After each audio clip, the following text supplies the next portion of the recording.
What's up, everybody? Justin with Enlightened TCG back at you guys with another video today. I'm just gonna, right now I'm doing some inventory updates on the TCGplayer store. I just want to kind of follow up on one of my last videos I did about TCGplayer and my experience.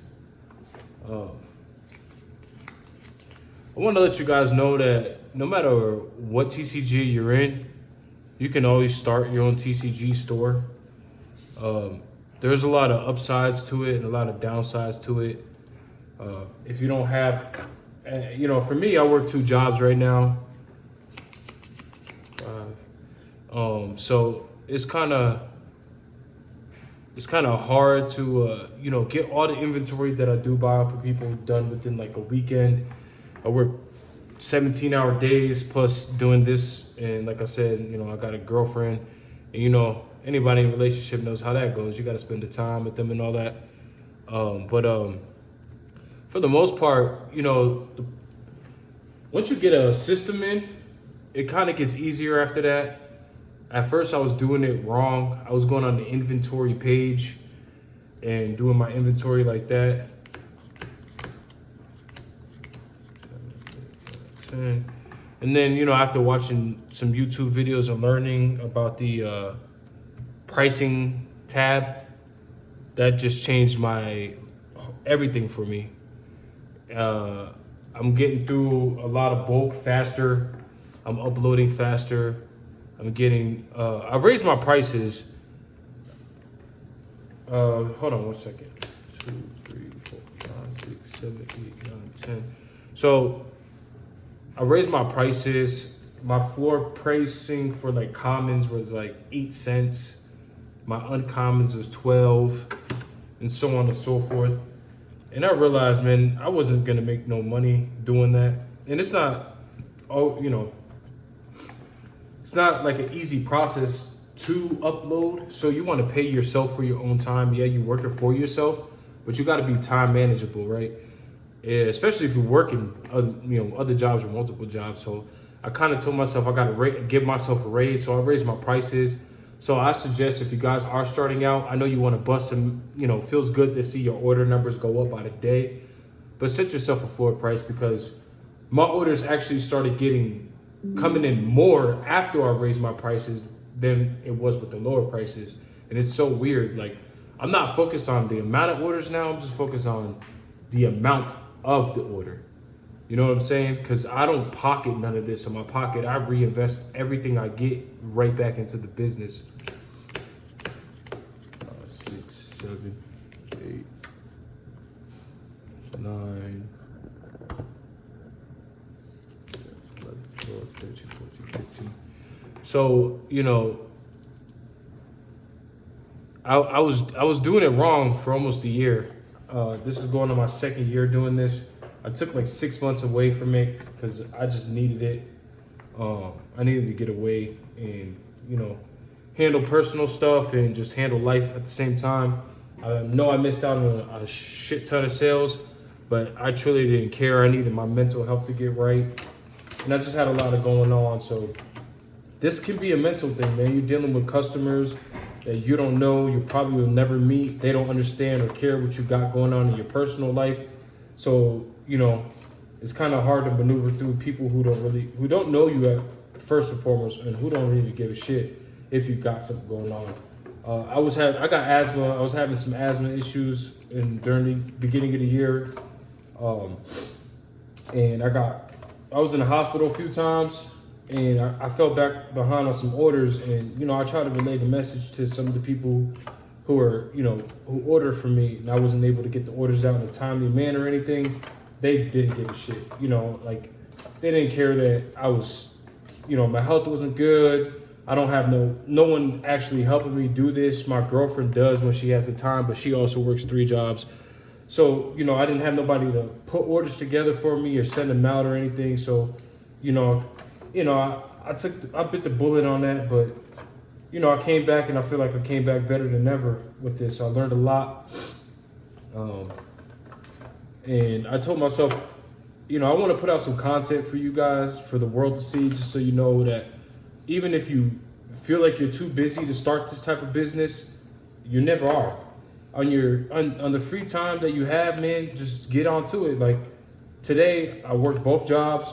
I got home, took a shower, and ate some food, and I got straight to this. You know, so yeah, that's one of the cons is dealing with people that don't know you and you don't know them, and they don't care. Some people do. Not gonna say everybody's like that, but majority of them don't really care. So you gotta be careful with that type of stuff. Also, too, like make sure you got the right equipment, man. Like I said, it's been a learning curve for me for this last year, but I feel like I'm getting in the groove of things. And get your shipping supplies right. Make sure you get a printer, a labeler, some good envelopes. What else? Top loaders. I see a lot of people use card guard. I like to use top loaders. I feel more safe with that. I am gonna look into card guards just so I could it's a lot easier, to put your QR codes on them. Print out some business cards with your QR code. I'm working on that as well. There's a lot of things I thought I was doing right, and I was just like, oh, it's just cards, but it's more about the experience, right, for the customer and who they're ordering from. And let me adjust this camera just a tad bit for you guys. There you go. Sorry. I personally don't order anything online, to be honest, because I'm the type of person, once I buy it, I want it in my hands now. I do buy sometimes on TCG, and I, see what I'm doing wrong compared to what everybody else does. And I don't mean compare yourself to other people, because comparison is the thief of joy. Just because they're doing it a certain way doesn't mean you have to do it that way, but it does help tremendously, right? Learn how to organize yourself. Learn how to organize cards, or keep yourself organized. Keep the distractions away while you're working, because this might be this is a hobby to me, but I also got to treat it like a business, because it is my business. I'm an avid collector.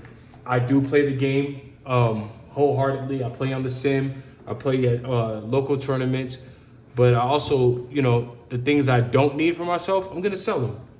The hobby is not cheap, so why not try to get some money back? So my suggestion with a lot of these things, like, get yourself a sorting tray if you can't afford a sorter. Get yourself a good laptop. I got to update my laptop. I can't do certain videos. Like, I know you guys probably seen a couple of my Market Watch videos. I had to record with my phone and my screen on my other monitor. The quality, probably not the best, but hey, man, I want to get some information out there for you guys, and I really enjoy doing this, so I'm going to do it. You don't have to have $10,000 equipment to get started. Have a little something, but yeah, I do need to upgrade my laptop so I can start doing better screen records, and, I want to start recording, One Piece Sim gameplay and all that. So that's why I took a step back on that those type of videos until I upgrade my equipment. But I also don't want to leave you guys without any information or any content, because that's what my channel I want to push. Is not just for like business, it's for information. As you see too, I'm uploading shorts of me ripping packs. I got a series called Lo-Fi Pack Ripping on Instagram and on the YouTube. Just because people like to do that, and I didn't want to create a separate channel. I do have a separate channel for deck building and TCG play. So follow that channel. It's iPlayCards24 on Instagram and YouTube. Link in description. But I wanted to keep my pack ripping and my box ripping with it, because I feel like that's also information, right? People look at it differently. I look at it, if I rip a pack, it's information, because if I open a box on one of my videos, you guys can understand pull rates, right?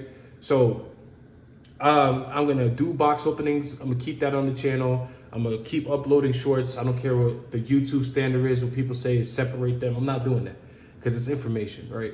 Plus, it's a good time. People want to come here, look at some shorts, leave, or people want to come in here, look at the longer videos, and probably look at some shorts.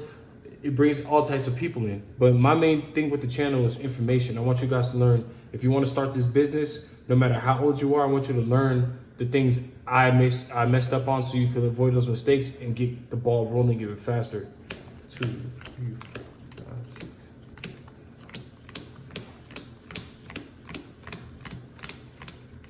Like, I've been trying to get a few of my friends into this. Like, you guys are, First, you know, if you're sitting on a whole bunch of stuff collecting dust and you're bringing it to your local stores and they're giving you half a penny on a card, why not make your penny back or 5 cents back for your own pockets? Like, I'm not saying don't support your local LGSs, but a lot of LGSs don't support their local customers or players. So why not just build your own community, right? Let's start there. Build your own community and get your own little mass following. Hook them up, help them out, give them information that they don't know about, help them learn the TCG business side of it. Just do it. You know what I'm saying? It's not going to hurt you in the long run.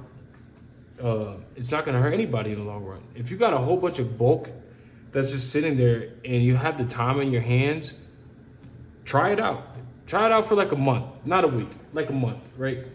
If it doesn't work out, then hey man, go back to what you were doing. If you really enjoy it, then just keep going.